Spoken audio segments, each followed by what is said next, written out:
Monday, December 11th, and welcome to the Damon Bruce Show. It is wonderful to have you here. Thanks to so many of you who've already been rocking with me for a few hours this morning. Larry Krueger and I wrapped up a 49ers Wake Up moments ago. If you missed it, it's available for you on YouTube whenever it's convenient for you. Thank you so much for liking, subscribing, and joining the little movement that we've officially created over here on YouTube.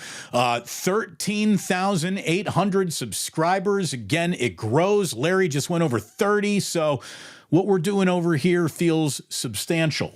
And I thank you for being a substantial part of this audience. Like and subscribe your hearts out, my good friends. It is great to have you here, and it is great to see the 49ers in the win column once again. My goodness, they've won 5 in a row now. They are, if it all ended today, the 1 seed. Now, there's a lot of football left to be played. The Niners got a little bit of a tough path. The Lions' path isn't that tough. The Eagles' path is to be debated its toughness. So there's a whole bunch of interesting coming up at the end of this football season. It's been very interesting throughout, and what an interesting game the 49ers played yesterday, where you didn't even realize how well Brock Purdy played until you opened up the box score and saw that he had a career high in passing yards. When you look and see, oh, that was a very casual 145-yard afternoon on the ground from Christian McCaffrey. Really didn't even see the 145 yards that he had, because a lot of people probably weren't even in their seat when he busted off the 72-yarder to start the afternoon. A remarkably well-executed day for the 49ers offense, even as they suffered a couple turnovers. You know, Brandon Ayuk had the fumble. Brock Purdy had the interception on the pass to Ayuk. There are some questions I would certainly like answered out of Kyle Shanahan, explaining why he didn't value an extra possession at the end of that first half when he just let, with 3 timeouts, a chance to get a ball back with about 45 seconds left still on the clock. He didn't want it. And that was that's not just like bad clock management. That's strategy that's hard to understand when you've got a short field, 3 timeouts, a kicker with the leg strength of Moody, and an offense that, when it's all said and done on the afternoon, is picking up 9.9 yards per play. Boys, girls, children of all ages, 9.9 yards per play is the largest average yards per play since Kyle Shanahan's become the head coach of the 49ers. The 527 total yards on the day are the most since 2019, the last time the 49ers were in the Super Bowl, and that game was the Jimmy Garoppolo out-dueling Drew Brees in New Orleans game, if you remember that from that season. So just a spectacular afternoon of football. Deebo Samuel becoming just the second player in NFL history to register 100 or more yards receiving, 1 or more receiving touchdowns, and 1 or more rushing touchdowns in back-to-back weeks. The only other player who ever did it was a running back named Timmy Brown, who played in the 60s for the Philadelphia Eagles. So a prolific day of offensive production for the 49ers on a day where, as you were watching it in real time, you didn't even grasp how much of an afternoon they really had. I mean, that's either the standards that we now have for them, or what we've become used to, or, just needing to see what happens when it's all said and done, because a lot of that game was kind of even Stevens, even number of penalties, even number of time of possessions, basically, even number of turnovers, where the game became uneven, almost an even number of first downs. The Niners were 6 of 11 for third down, while the Seahawks were only 2 for 11, even though Drew Lock was playing pretty well throughout the afternoon. That is where the Niners separated themselves just a bit. But where they really separated themselves was with 103 more rushing yards, and when it was all said and done, nearly 200 more yards of offense, 527 yards for the 49ers, 324 yards. Again, that's still 5.9 yards per play. Seattle actually moved the ball pretty well against the 49ers, but they didn't get it done in the red zone. And the 49ers, again, a gaudy 9.9 yards per play. I mean, Pete Carroll and what are you going to do? You're not going to beat anybody when you're giving up 9.9 yards per play. You're giving up a first down per play, basically. You know, a tenth of a yard away from a first down. So just a very good afternoon for the 49ers. They handled their business. It was one of those games where it was just don't take your eye off the ball, handle your business. As I said last week, but for DK Metcalf going full on Jerry Rice, Randy Moss, monster game, I don't know how the Seahawks get it done. And I actually think, you got to give Drew Lock some credit. He presented more problems and difficulty for the Niners than even Geno Smith did back on Thanksgiving. When it was said and done, though, a great day for the 49ers. The last time the 49ers offense, again, averaged 9.9 yards per play, the team's highest average yards per play since 2012. And there is a game in 2012 that is cited an awful lot in game recaps of the 49ers, because when you go back to 2012 to watch them have a big, robust day against the Buffalo Bills, that was like the greatest day of Alex Smith's career. He threw for 300 yards and 3 touchdowns. You had Frank Gore going over 100 yards, while Kendall Hunter and Boobie Dixon also nearly went for a combined 100 yards there. Crabtree and Vernon Davis both went over 100 yards. So it is a game that gets cited an awful lot in terms of hallmark full team beatdowns, because that was one of the best, and that was back in 2012. We're talking 11 years ago. So the Niners just had a monster offensive afternoon. They become the first team to have at least one player with 300 or more passing yards, 2 players with 100 or more receiving yards, and 1 player with 100 or more rushing yards in a game since the Ravens did it very early last season back in September. And I think they did that against the Miami Dolphins. So the 49ers scored on their opening drive for the 8th time this season. That is an NFL best. Again, Christian McCaffrey went over the 10,000 career yards from scrimmage odometer. And, again, 153 yards from scrimmage for Christian McCaffrey. And I wouldn't even say he had a great game. That's the standard that the Niners are living up to right now. They're almost playing against their own reputation as much as they're playing an opponent right now. There's a lot of critics who want to come in and judge the Niners, not just on the result, but the talent portion of the beauty contest, the swimsuit portion of the beauty pageant. And boy, the Niners got an awful lot of talent, and they look really good in the bikini. I mean, they really do.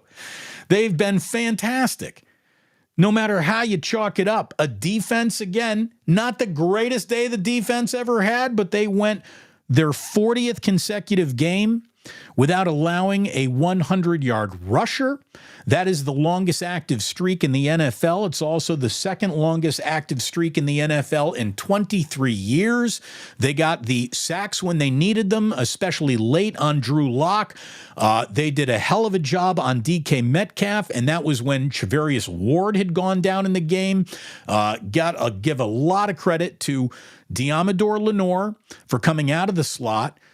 Oliver, we have criticized, rightfully so, throughout this year, the level of play that Isaiah Oliver has had. Well, Isaiah Oliver was thrust into action when Ward left the field, and Isaiah Oliver ended up being the second leading tackler for the 49ers yesterday. He played well. Jair Brown continues to play well for Talanoa Hufanga. What an understudy he's become, to the point where you're not even really worried about losing a guy who was a Pro Bowler. That's a good draft pick, Jair Brown. Nice job, John Lynch. And he's played really, really well. Cleveland Farrell played well yesterday. Nick Bosa was probably used in the most versatile fashion that he's been used all year long, maybe at any point in time in his career. He's standing up over the center. He's playing stand-up nose tackle. And he picked up a sack doing that yesterday against Drew Lock. So it was a day of creativity and stepping up for the guy who cannot go. Randy Gregory filled in well. Javon Kinlaw filled in well for Eric Armstead. Eric Bosa played the role of Eric Armstead. We saw Chase Young kick in a time or two playing the role of Eric Armstead.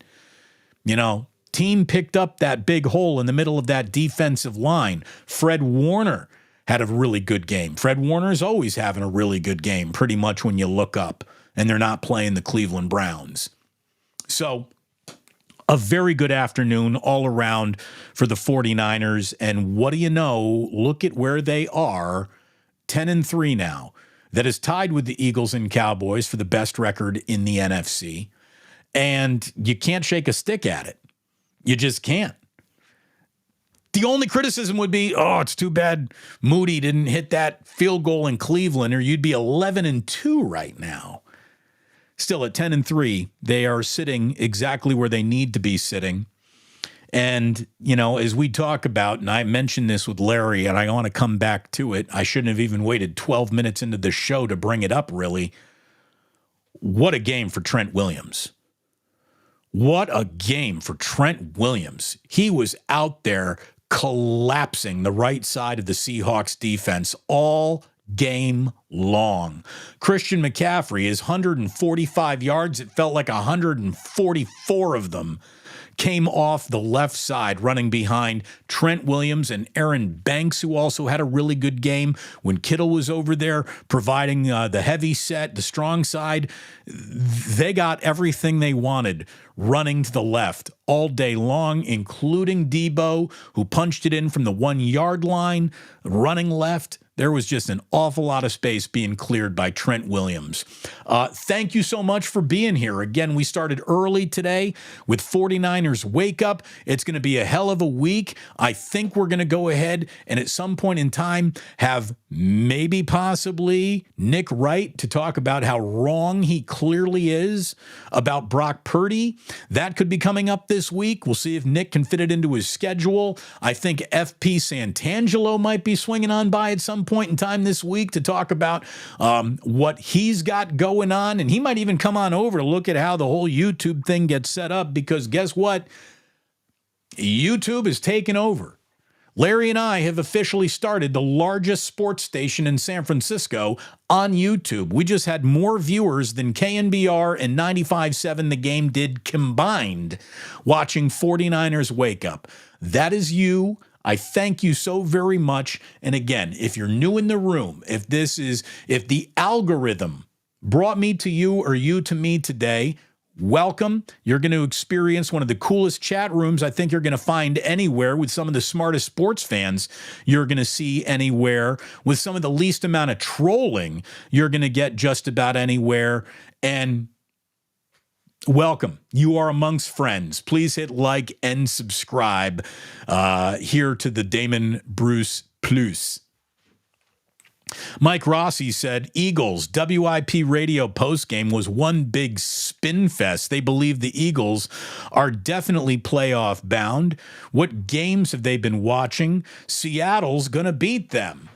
Mike, I'm not going to join you out there on that limb. You want to climb out there? You go right ahead. I don't think it's time to talk about what the Eagles are not. They've been beaten by two really good teams 2 weeks in a row here. I think that they're going to be favored in Seattle, rightfully so. But the Seahawks, when they're desperate, they put good games together.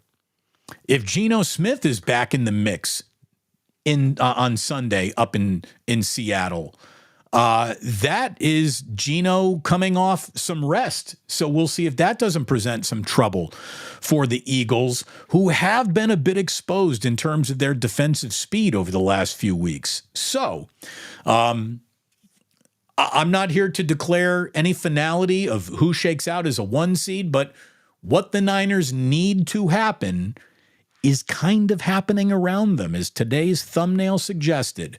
They're 10-3. The Cowboys lost, the Lions lost, and the teams that you need going in this direction are going in this direction, and the 49ers keep going in this direction. This is good. This is good. You want this. You want this right now. If you're listening to the podcast, you can't see me pointing up and down at the same time. You would have loved it. This is hell. This is a hell of a graphics package we got today. Look at these two fingers pointing up and down. My goodness. So thank you for being here. We turn back to the graphics package once again to thank our sponsors, starting with Ike. I don't know if you got lunch plans today, but if you don't, you now do. Get yourself an Ike sandwich, a victory sandwich Monday at Ike's. Again, he did everything he could to land Shohei Ohtani in San Francisco. Still wasn't enough to get it done. I guess Shohei can afford all the sandwiches he wants based on this contract, and we'll get to that in just a little bit here because we've covered an awful lot of the 49ers. But my man Ike has got delicious waiting for you. Get yourself to Ike's. You'll be very, very happy that you did. And download the Ike's Rewards app to start eating your way towards free sandwiches. We want to thank Dr. Paul Hughes and Hughes Orthopedics for sponsoring the post-game show, which went off without a hitch yesterday, if you don't mind me saying. Thanks to so many of you for being there for that. That show continues to grow. We had like over 8,000 people watch that show already, and I thank you so much for that. And we also want to tell you that Damon's rocking his favorite t-shirt today. It really is like my new favorite t-shirt, and you can get it yourself at Jack's. Look at this, Sutro Tower. I love Sutro Tower. A lot of San Franciscans have adopted this as their favorite landmark, like Golden Gate Bridge. Sure, the ultimate kiss between architecture and engineering of all time. I'm a Sutro Tower guy myself. There's a reason why Godzilla kicks it over at the beginning and the end of every single one of my shows, and I've been using it as part of my logo for years. You can get this t-shirt and so many cool vintage t-shirts in a week where so many people are doing their holiday shopping. Go to jackssf.com, use promo code DamonBruce10, and you'll get 10% off. And we also want to thank mybookie.ag. Use promo code Damon over there for a 50% off deposit match. And look, you got 2 Monday Night Football games that you can be wagering on over at mybookie.ag this evening as week 14 is about to wrap up.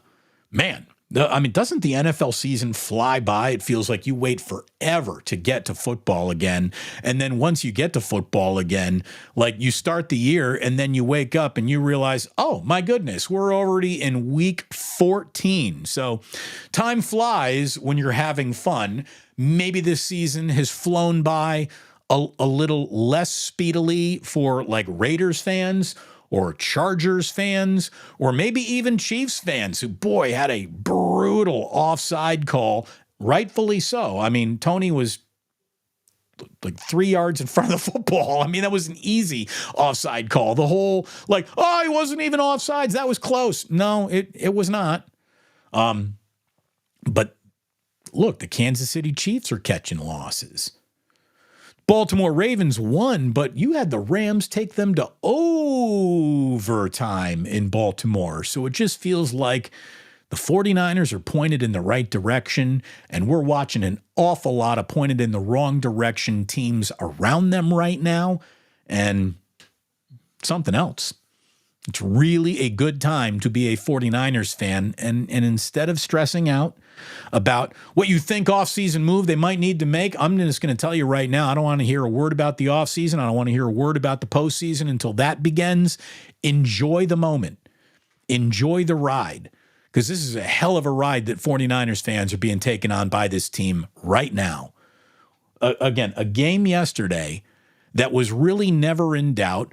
Give the Seahawks credit. They stayed in the neighborhood. They stayed in the neighborhood of making this game interesting, but they really never did. They were in the neighborhood, but they were never standing on the 49ers front porch about to take over this game. And when they did pull up a little bit closer, again, they're not on the front porch, but maybe the car is pulling into the driveway. Boom, Kittle with a big touchdown. Or boom, you had Brandon Ayuk with a huge play on first down that then set up the Deebo Samuel touchdown. The interception that you needed to be made because Drew Lock let one lollipop to DK Metcalf go and Jair Brown comes down with it. You got Fred Warner coming down with interceptions. You got this team getting into a shoving match at the end of the game, and they even kind of won that too. You don't want to get nasty with the 49ers, man. They can dial up as much nasty as any football team in this league. And again, I want to give the Seahawks credit. The Seahawks came out yesterday knowing we might not have the talent to keep up with this team, so we're here to make our presence felt. The Seahawks were laying lumber yesterday. I mean, they came out and hit the shit out of the 49ers. They really did. I'm glad no one really got hurt. Charvarius Ward is a name that we're going to be keeping an eye on. Obviously, it feels like Dre Greenlaw is being helped off the field at some point in time. He always gets back on the field in the same game. But as Larry said on 49ers Wake Up in the locker room, he had like 15 different ice bags taped to him post-game, so Dre Greenlaw's feeling it a little bit today. I bet you George Kittle's feeling it a little bit today. Man, what a big touchdown he had after the Seahawks, again, scored their second half touchdown. Kittle made it a 28-16 game, just 2 plays into the fourth quarter, and that's where the game score froze. 28-16 was your final. Niners win, depending on where you got them. On mybookie.ag, use promo code Damon. They covered if you got them early enough in the week. I think that line might have moved to 13-14 in some houses, but Niners took care of business. Hit like, hit subscribe. Thank you very much for being here. Thank you for supporting what we're doing over here. It means an awful lot. By the way, Yosarian, you came into 49ers Wake Up late with a super chat. We missed it before Larry and I were already into. I'm going to tell you right now, don't super chat 49ers Wake Up when you hear Larry and I go into the Trent Baalke Ralph routine. That means the show's about to wrap up. But thank you very much. Harbor Freight bucket commercial. I don't even know what he's talking about, but maybe you're talking about Trent Williams, who was just a freight train yesterday. Michelle Haberman has been at the forefront of the love of this show, of spreading the word of this show, and word of mouth is still the greatest form of advertising. I had several people come up to me at the Guardsman Tree Lot, which, by the way, is open for business. Go ahead and make a great donation to the Guardsman by picking up a Christmas tree. Send a kid to summer camp. Tree Lot is open at the Fort Mason Festival Pavilion from 9 a.m. to 9 p.m. through December 16th. Go get a Guardsman Christmas tree and all of the Christmas accoutrement that you would possibly need. It's all there for you at the Guardsman Tree Lot. I had people coming up to me saying, your channel is what I've been waiting for. You and Larry together is what I've been wanting and craving since the two of you guys were, taking over for one after the other after great runs on Sports Phone. You guys have been my favorite broadcasters for a long time. Having the two of you together is exactly what I always wanted. So that's what 49ers Wake Up is. We're not just doing it on Mondays reacting to games. We're doing it on Fridays to set up the weekend as well. And all I can tell you is that's growing, and Larry and I might have some plans for that coming up this upcoming year, but we'll wait for 2024 to start before we start talking about the future of both of these channels. But the future is very, very bright on YouTube, thanks to you. The algorithm has been nice. You've been even nicer. Thank you for hitting like. Thank you for hitting subscribe. And take it a step further. If you are liking and subscribing but not hitting notify, get that notify bell button pushed next at it. I would really appreciate it if you indeed did. Amy over here in the chat saying, hey, what's going on, Amy? Hey, right back to you. Again, Michelle, such a supporter. Let's get 15K by Friday. Look, that might be a little aggressive, but 15K by Christmas? I want that. I want that. I do want that now.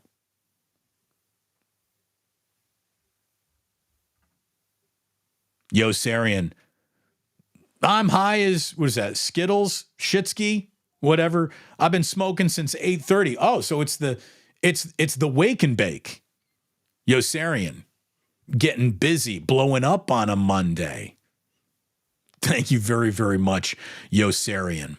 Had Rick Mighty Bone Feliciano saying Damon has just enough time in between these shows to take a leak, scarf a bagel. That was a great long wake-up show today. Thank you very, very much. I'm glad you enjoyed it. I didn't even get the bagel. Didn't even get the bagel. Did run to the sink and fill this up with water. You were all onto it. We have long since passed sip of the day when you wake up for a Niners wake up. And this is Raphael. 562 Niners. Like and subscribe, everyone. Thank you very, very much for doing so. It means an awful lot that you do. So, man, we got a lot of chatting going on here. We will get into it. We will have ourselves a Club Plus coming up in just a little bit. But just, you got to golf clap that very business-like, workman-like win. And another one of those is needed coming up on Sunday. And that will be a little bit of a history in the NFC West if the 49ers indeed go on to beat the Arizona Cardinals. San Francisco has won 11 consecutive regular season games against NFC West opponents, which is the most consecutive division wins by an NFC West team since 2002. So it's been a long time since a team has steamrolled the division. That was some really good Seattle Seahawks, I'm guessing, back then. And the Niners can get to 12 consecutive regular season wins in a don't look beyond them, don't turn it into a trap game, don't get caught watching the paint dry against the Arizona Cardinals. And I'm just telling you that right now, I don't think Kyle Shanahan lets his team step into a trap. I just don't think it's going to happen. And beyond Kyle's wishes, I don't think this team is going to allow itself to step into a trap. Great teams lead themselves. They almost don't even need a head coach for focus or motivation. They only need to lean on a head coach for game planning and installs. This team is coaching itself right now in terms of its focus, its execution. This is a detailed-oriented team playing for the most detail-oriented head coach. And when it comes together, you get big, beautiful chunk plays and 9.9 yards per average play. That's a big, fat, gaudy number. My God. That's gaudy. Some gaudy receiving numbers. Again, Deebo Samuel really starting to step into that wide receiver role. 7 catches, 149 yards, and a touchdown. He had the long of 54, where he absolutely cooked Jamal Adams. You had Brandon Ayuk have a 6-catch, 126-yard afternoon. His long of 45 was a play with about 6 minutes remaining in the third quarter, and that was a huge play to get just way ahead of the chains on first down, and what turned out to be the Deebo Samuel carried it in touchdown of the afternoon. But that was just a big, big play for the 49ers in an afternoon that was really full of big plays. Full of big plays. Again, we've almost gotten as spoiled with Christian McCaffrey's yard production as we have with Steph Curry threes. You just, of course Steph Curry hit 5-6 threes in a basketball game. That's normal. Well, it's normal for him. It's not normal for anybody else in the NBA, but it's normal for him. What Christian McCaffrey does from a yardage standpoint, week in, week out, from a multiple touchdown game. Again, somebody wrote in on a comment yesterday on the post-game show, like, the only complaint I have is Christian McCaffrey didn't score a touchdown. Otherwise, great day. Yeah, that's fair. If you had Christian McCaffrey, you always want to see that fantasy player get a touchdown, but you're going to have to settle with 153 scrimmage yards, which, by the way, takes Christian McCaffrey's scrimmage yards over the 10,000-yard mark on his career odometer. 10,071 scrimmage yards in 88 career games with 77 total touchdowns. This puts him in very elite company. Christian McCaffrey became the 7th player in NFL history to register 10,000 or more yards from scrimmage and 75 or more total touchdowns in his first 90 career games, and here's the list that he is now on. Marcus Allen, Jim Brown, Eric Dickerson, Emmitt Smith, LaDainian Tomlinson, they are all in Canton, and the only guy who isn't will be Adrian Peterson. When you are a running back and you find yourself on a list with Marcus Allen, Jim Brown, Eric Dickerson, Emmitt Smith, LaDainian Tomlinson, and Adrian Peterson, you're exactly where you want to be. That was a great sip of water, if you don't mind me saying. So everyone's here for football. I know most of the chat is about football. We will get into the chat when we get into Club Plus here in just a little bit. Again, all the Niners in depth, like leaving no stone unturned, can be found in Monday morning's edition of 49ers Wake Up with yours truly and Larry Krueger. If you're feeling like you're just not getting enough Niners right here, you just had 2+ hours of Niners already jammed down your throat. It's time for us to turn our attention to 2 other places before we get into Club Plus today. Number 1, the Golden State Warriors are going to lose to the Phoenix Suns tomorrow night. And I'm really almost now rooting against the Warriors to lose every game in which Trayce Jackson-Davis gets a coach DNP. I am especially going to appreciate that when I know that Trayce Jackson-Davis can be a difference in a one-possession game with a rebound or a fundamental play that he makes, and he gets a coach DNP in a 1-point loss. Steve Kerr, you earned that. More Moses Moody, more Jonathan Kuminga. Give me some Trayce Jackson-Davis, less Klay Thompson, less Andrew Wiggins. These guys ain't earning it. Steph Curry is literally out there doing it by himself. No one else is coming along for the ride with having a good season, except for maybe the playing above expectations of Moses Moody and Jonathan Kuminga, yet still they are being buried behind 2 veterans. As much as they've done and produced and are respected and blah, blah, blah, blah, blah, ain't getting it done anymore. Not the way the Warriors need it done. You know why the Warriors are losing all of these games? It's because they're old as shit. And you can see it. You can see the difference in the athleticism, in the speed, and you see it.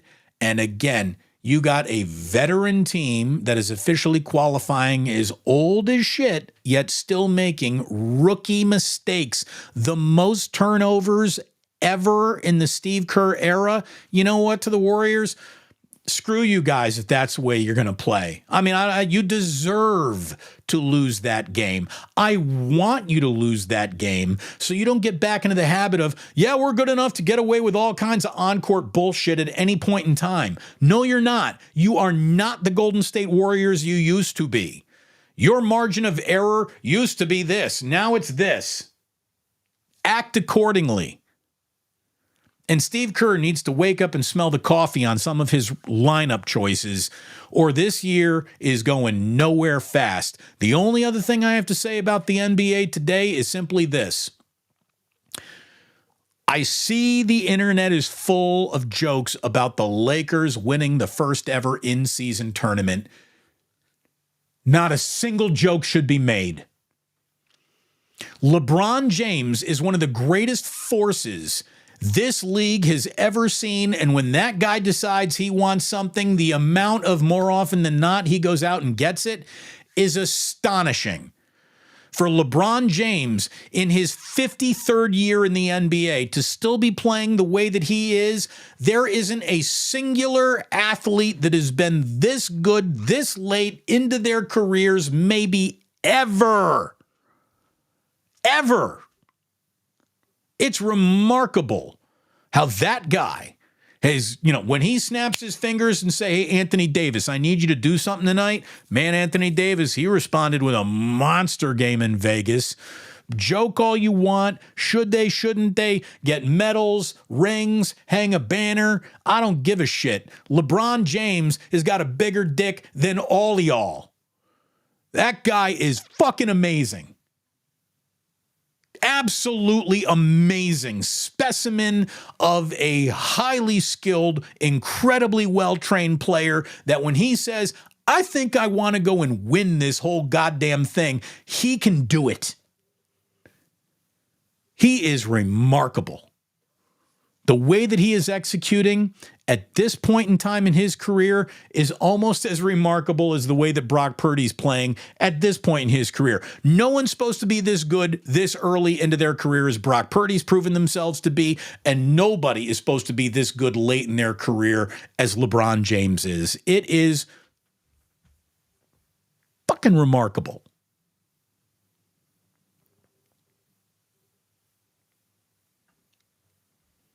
We got La Profesora maintaining academic integrity because she's got finals to grade, but she made it in here. She slipped on in. Buenos dias, La Profesora. And thanks as always, JJ Raider, for always listening. You had a rough day yesterday. 3-0 loss. Gah. You got Nick Mullen yesterday. That's a tough way to spend a Sunday. Getting shut out at home in your own dome for a 3-0 loss. First time a 3-0 loss had ever been served up, I believe. In a dome. In a dome. Every other 3-0 loss has either come with like a hurricane, a snowstorm, a wind chill factor of it's cold outside. I mean, it's just to lose like that at home in a dome. Unbelievable. And that brings us, before we go into Club Plus, to our last topic of the day. Rest in peace, Giants, from my man Ike, who did everything he possibly could to get Shohei Ohtani to San Francisco. And oh my God, Toronto, did they get okey doked, right? If you believe that he might be going to Toronto, and there were enough, like John Morosi was like begging everyone's forgiveness, saying, I told you that Shohei was headed to Toronto. Apparently he's not. Again, quit tracking the tail fin numbers on airplanes and thinking that that is going to prove to you what a free agent choice might be. Ohtani to the Dodgers is the one thing the Giants could not have allowed. They should have gone to $800 million. They should have gone to $1 billion. I told you that they should go to $700 million on Ohtani, and that was the winning bid for him over 10 years. Now, before we get into the particulars on another show about the whole Ohtani contract and where it leaves the Giants, what I don't like is all the clever that teams can bake in to defer money. Like, it shouldn't happen. Like, the Dodgers should be on the hook for $700 million over a decade. They shouldn't be able to creatively be able to space all this out in a way to where, well, that's not really what they're paying. Like, I don't like that. I don't like that. Or, tip of the cap to them, and I guess you got to respect it, because the San Francisco Giants can't figure out a way to creatively play a single free agent to come play for them. Not an elite one anyway. It's remarkable how absolutely left at the altar the San Francisco Giants, who are not a joke of a franchise, who are not a team to just be disregarded as an actual landing spot. And I don't want to hear a word about any Fox News talking point of what frickin', the downtown San Francisco might be. I don't want to hear it. Like, the Giants got real money to spend, and they can't find a single dude to take it who's an elite free agent, not never. And it goes back further than Farhan. Don't just tell me this is all Farhan's fault. What is Farhan's fault is a farm system that hasn't produced the answers that they need, that they clearly cannot find in free agency. So we will have more on that when it is all said and done. We got a lot to talk about this week. But again, I've been at it for almost 3 hours already, which means we have reached the portion of the podcast where I say thank you.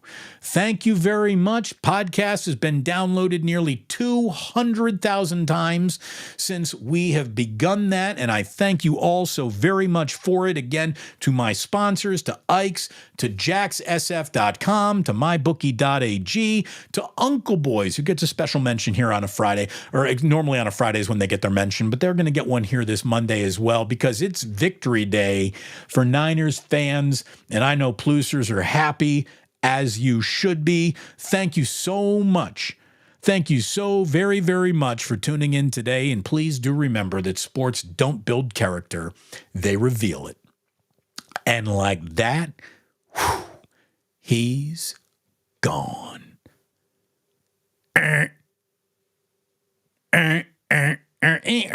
By the way, did you hear Kevin Burkhardt work in a Kaiser Soze reference into that game yesterday?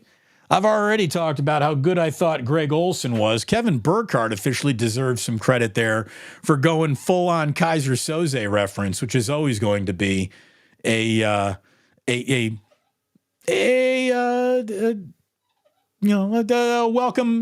welcome addition. We got Ultimate 49ers Report. Damon, here's an idea. What about the Plusers Media Network? Just an idea featuring Larry and Damon as the star of the network.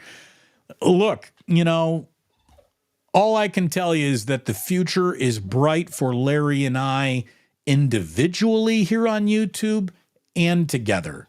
And we will be forming a two-man Voltron more and more and more. You got to give the people that you want. I got to give the people what they want. Sporticus wants everyone to know that the Eagles are 0-2 since Dom the security guard inserted himself into a football game where he doesn't belong. Curse of the Dombino. I see that the actual record of the Kansas City Chiefs since Taylor Swift started attending games, they're trying to blame now the curse of Taylor, curse of Dom. Okay.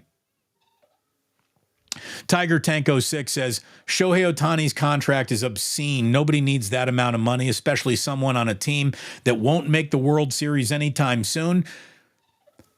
He's worth every single penny. Along with Shohei Ohtani, you have the interest of an entire country.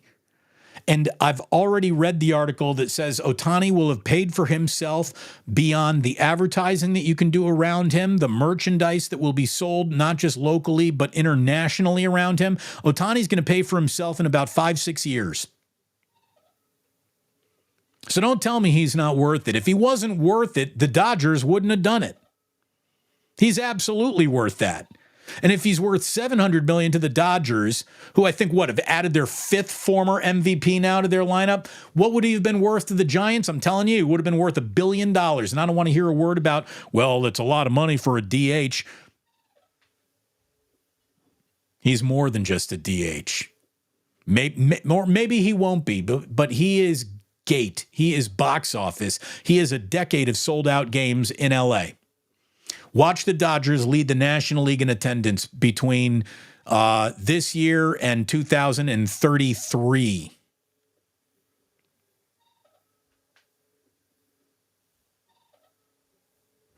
Money Mullins, baby. True blue forever. Look at Nick getting it done, right?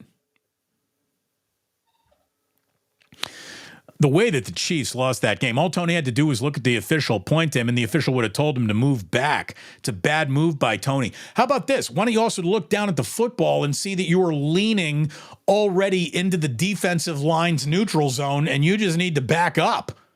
I mean, that is one of the easiest to throw flags. And for Patrick Mahomes to be bitching and moaning about it to Josh Allen and the quarterbacks coming together hug, like what, dude? Take a look at the tape. Tim Seitz says Ohtani's 24 salary is more than 8 teams' entire rosters, including nearly double that of the Oakland A's. The Oakland A's haven't spent $700 million on 10 years worth of rosters. Shohei Ohtani is making more money in 1 year than the Baltimore Orioles, who, by the way, were a playoff team last year, are being paid. It is amazing that you can have a team throwing money around like that and teams that can't even come close to spending money like that all be playing in the same league together.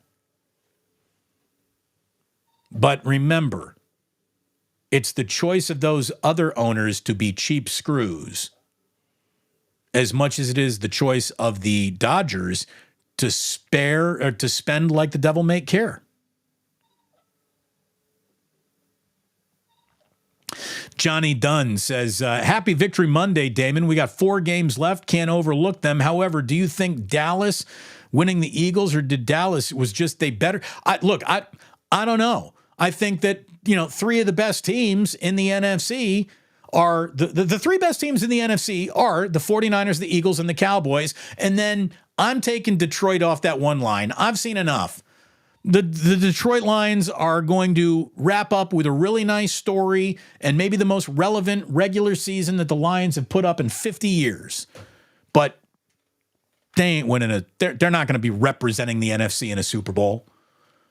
It's going to be the 49ers, the Cowboys, or the Eagles going to the Super Bowl this year. That's what I really believe. Now, unless the Green Bay Packers come on like gangbusters here and shock everybody, I think you got 3 teams that are all really, really good, and then everybody else in the NFC is really not as good as the Niners, the Cowboys, and the Eagles. Otis Bird III, always great to see you, Otis. Cheers and thank you. Larry and Damon doing big things. We are trying, and we're succeeding, and that success is predicated on the help that you have been. You see Steve calling me out. Damon, I thought no numbers until 20,000. Yeah, we won't be updating it in the community chat. No more posts, but we got to talk and brag a little bit about how things are going. But yeah, we won't have much focus on it. But again, this is me going, Dave Campbell. All I want for Christmas is $15K. Love, Damon. Whatever, dude. Damon, a fucking legend. Can you congrats my dad on his engagement? I guess if you're whatever dude, that's whatever man. Congratulations to whatever man. Congrats. I mean, the fact that he gets a shot at a second love, that's beautiful in life. I don't know how the first marriage didn't wrap up or went, but I'm very happy that your dad has found a little love again. And indeed, cheers to an engagement. A friend of mine named Jack Welsh, who is a great guardsman, he just got engaged down at the tree lot. It's great to see. Great to see it. Oh, everyone's excited for True Blue Forever's Wake and Bake. His name is Steve. Your dad's name is Steve. Congratulations, Steve.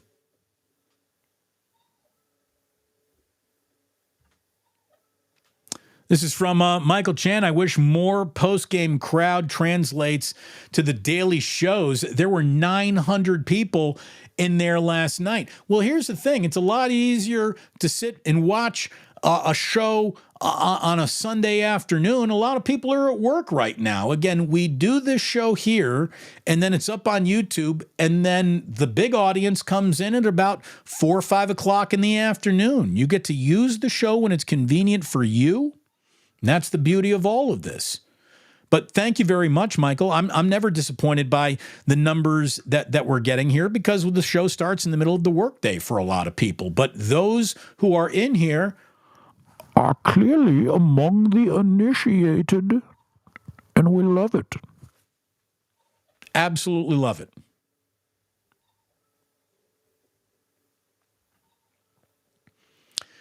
Dame, love how you can be more free with your way of delivering the news and not holding back with censorship.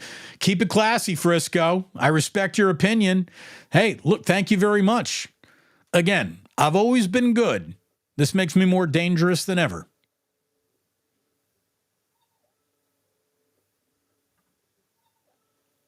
Debo ain't no one-trick pony. SD 1593. When Debo is playing like this, it's hard to imagine the 49ers dropping a game. I mean, he really is such a difference maker for them. He's a difference maker, not just, in the clear yardage that you can see, but all of the swagger, all of the attitude that this team has. They feed off of Deebo Samuel so much. Damon, did you celebrate the season tournament championship with Green and LeBron? I didn't know that Green was a Lakers. Was Draymond very excited for LeBron? Look, they're friends. That's cool. Look, I didn't need an I didn't need an NBA in-season tournament, but they gave us one. And credit LeBron for being so competitive this late in his career. If there's one player in the league who officially didn't need an NBA in-season tournament to pad my resume, it's LeBron James. And he still went out and he won that goddamn thing. That's impressive. Sporticus. The only thing stopping Ayuk from being considered the best receiver in football is that he only gets half the target of those guys. Look, he would be there, but let's not forget, you got Justin Jefferson in this league. You got Chase in Cincinnati. There are some really good wide receivers. CeeDee Lamb is a hell of a receiver. Tyreek Hill is going to have something to say about who's the best receiver in this league for a long time. But there really is a level of it was either your day to get the ball or not about the 49ers offense that makes them so well-rounded and robust that's hard for teams to deal with. Really hard for teams to deal with. And Ayuk is special. He's got all the wiggles and route running ability and catch radius for a small guy that you could ever want.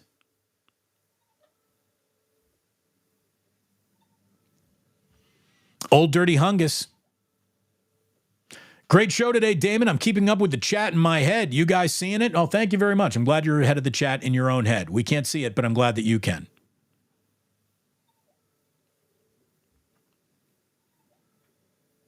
Greedy Greg 415 says Kerr is loyal to the vets, my guy. Yeah, and that loyalty, I think, is part and parcel of this team's losing record right now. There you go. I think he's sticking with the cold hand. It's time to go to some hot hands. I don't care who they belong to. The Warriors are no longer in we'll do it the way we want to mode. They need to shift it into we need to go with what's actually working here. And unfortunately, Klay Thompson and Andrew Wiggins aren't who they used to be. Well, maybe this is Andrew Wiggins and who he is. But Klay Thompson is, again, Bob Fitzgerald can keep on talking about, well, he's rebounding better. Yeah, Klay Thompson pulling down 6 rebounds a night is not going to be the difference. Klay Thompson needs to hit wide open threes, and he misses those things all the time. Vince Vegas. Hey, sprinkling some Guy Santos or, Lester Quinones for Joseph. No, Pajemski. Pajemski is the guy that needs to be playing more.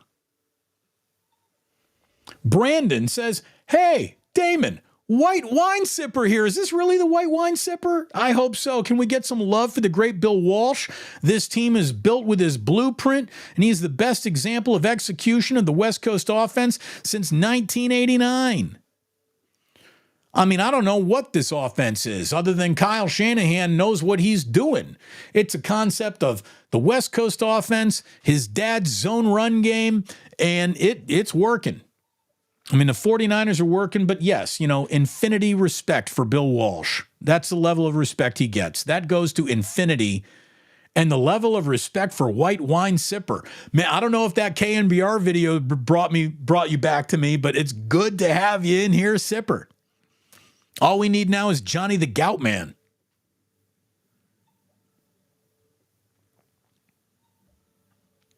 Mike Rossi says, Christian McCaffrey reminds me of Jim Brown. I saw Jim flattening Big Daddy Lipscomb and run for a touchdown. CMC is very similar. Now, look, I'm going to have to take your word for it there. Jim Brown, to me, is is someone whose career I deeply respect, but let's be completely honest. Jim Brown was trucking 5'8" Caucasian guys who worked in grocery stores and butcher shops in the offseason. Like, Jim Brown was just a bigger, badder version of anybody on the football field. Jim Brown was the size of offensive linemen in the days that he played. Christian McCaffrey is not that physical specimen, even though he is a physical specimen unto himself. It's totally different. McCaffrey to me is like an accordion. He can get big, he can get small, he can run through big holes of daylight, tiny cracks of daylight. He is good enough to be this team's third best wide receiver, maybe even second best wide receiver. He is so good at everything he does. I don't think Jim Brown could even tell you that he is that well-rounded, because they didn't even throw to running backs like they do now. The sport was totally different. I mean, I'm not here to disrespect Jim Brown in any way, but I'm going to tell you right now, I guarantee you Christian McCaffrey would play about as well going in a time machine going back in time, if not better, than if you put Jim Brown in a time machine and brought him to this time. Now, maybe he's Derrick Henry. Maybe he really truly would be that good in any era. But I sort of score Jim Brown's career and the era that it played in a little bit against him. And I do want to quote Steve Kerr when he was always incessantly asked about, well, who do you think would win, your Warriors team or the Chicago Bulls back then? He just really said, look, the further you go in time, teams don't get worse. They don't get less athletic or less skilled. And if anyone would be there to defend Bulls memories, you'd think it'd be Kerr. But no, he was telling you, like, hey, those Bulls teams were great. And they would have been able to lock down at times a little Steph, a little Scott, a little Steph, a little Clay. But I don't think the Chicago Bulls, in a single game they ever played in their entire MJ dynastic run, saw a single team that jacked up 28 threes in an evening on them. The Warriors do that by halftime sometimes. Der Kaiser and Der Gilroy. Ohtani's good to Toronto. That was the joke of the year. I mean, it was John Morosi who really let that dog off the leash, and he's already fallen on his sword begging for forgiveness. But yeah, that's got to hurt Toronto.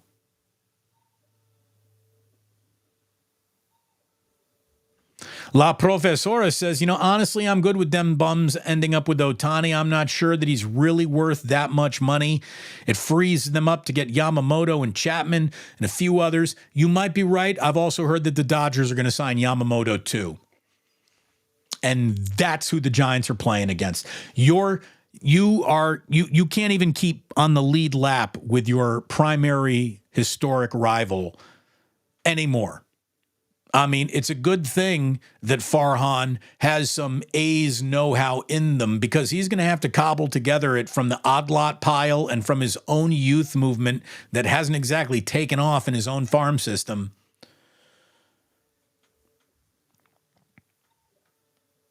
I mean, it is getting embarrassing how much the Giants just get used by Scott Boras clients getting bigger deals elsewhere. It is embarrassing at this point. You can talk about, well, I didn't really want Ohtani all you want.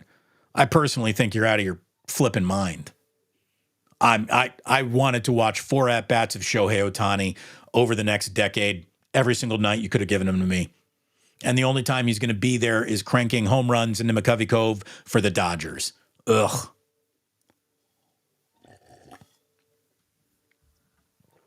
Sergio.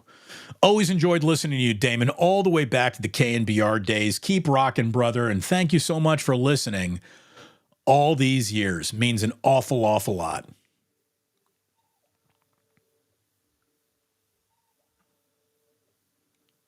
Johnny Dunn, don't worry, Damon. Don't need Ohtani here. We'll get the staff from my local McDonald's, and they'll shut down Ohtani like their food shuts down my arteries.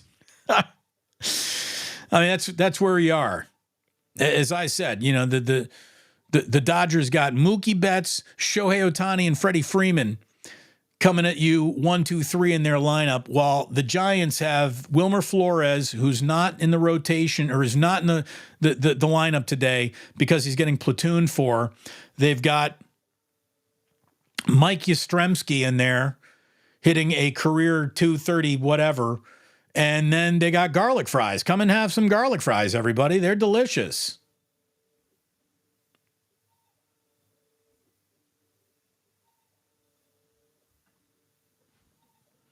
Dame, you still rolling with KNBR, or are you Han Solo on this platform?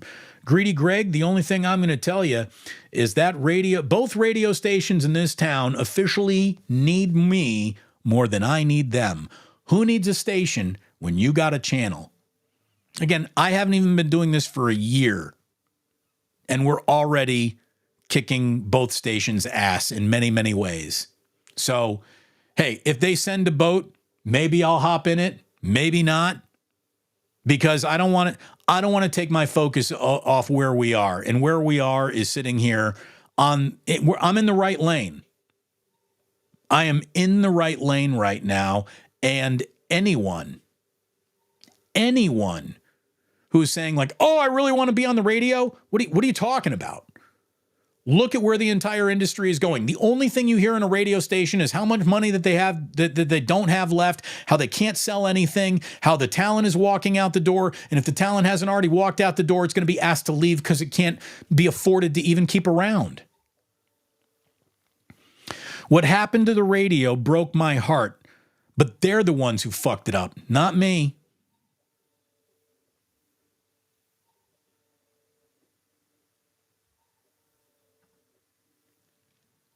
The Postman in Capitol. Oy, oy, oy! Damon, thanks again for 8 minutes of pure fun on Friday. Ooh, what'd we do together in the closet? No. He joined the sports phone segment, and we will be doing that. That's the thing. I don't need KNBR, but they're not going to use sports phone. I'm taking it. I'm straight up taking it. Like I'm going to take all their advertisers and all their listeners too. But I am taking sports phone, and we're going to have a sports phone Friday. Every Friday, we're going to have a call-in show, and that's how we're going to get down on the plus now, every single Friday at 11. I think a once a week video call-in show is exactly what we needed over here. Again, everything they're dumb enough to drop, I'll pick up.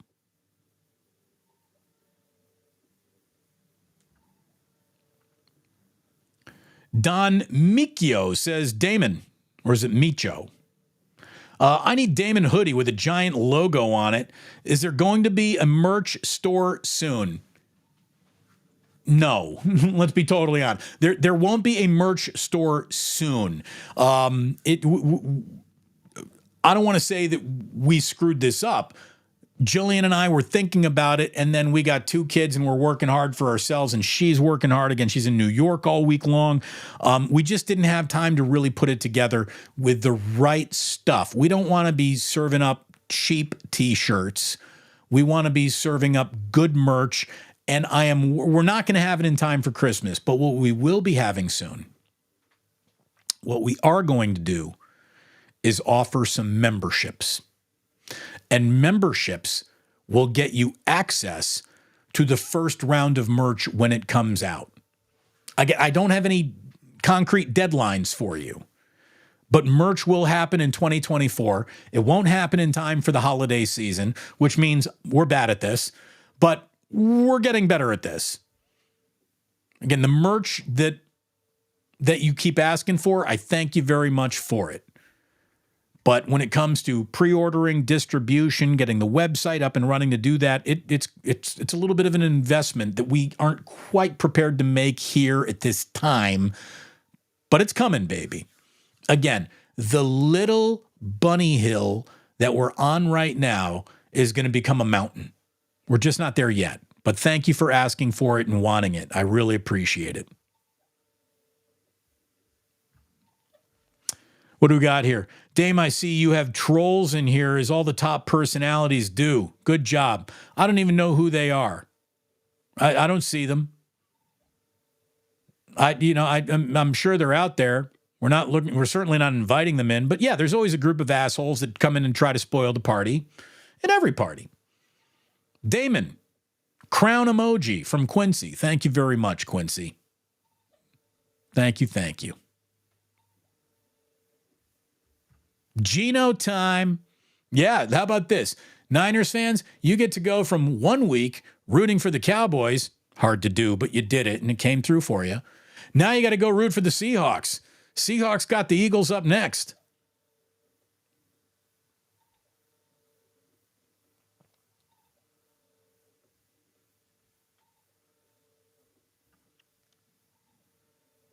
David Tatum says Purdy on his way to number 2 MVP behind Dak number 1.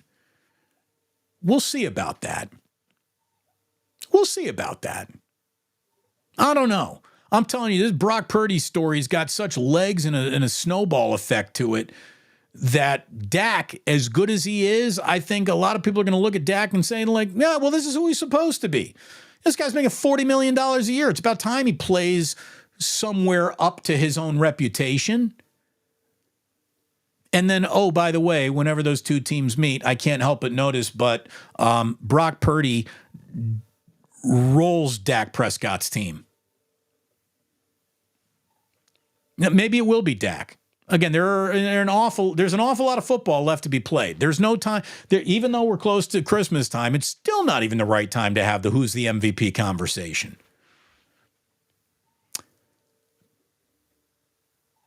But dude, Brock Purdy's on his way, man. And here's the deal. If he finishes second in the MVP, that's awesome too. Look at where he started from. Look at what he's done. Look at how deep Dak is into his career, and look at where Brock Purdy is. And you're going to have him in an MVP conversation, even if he ends up the bridesmaid in that conversation. It's incredible that he's even on the altar. It's really incredible that he's even in the conversation.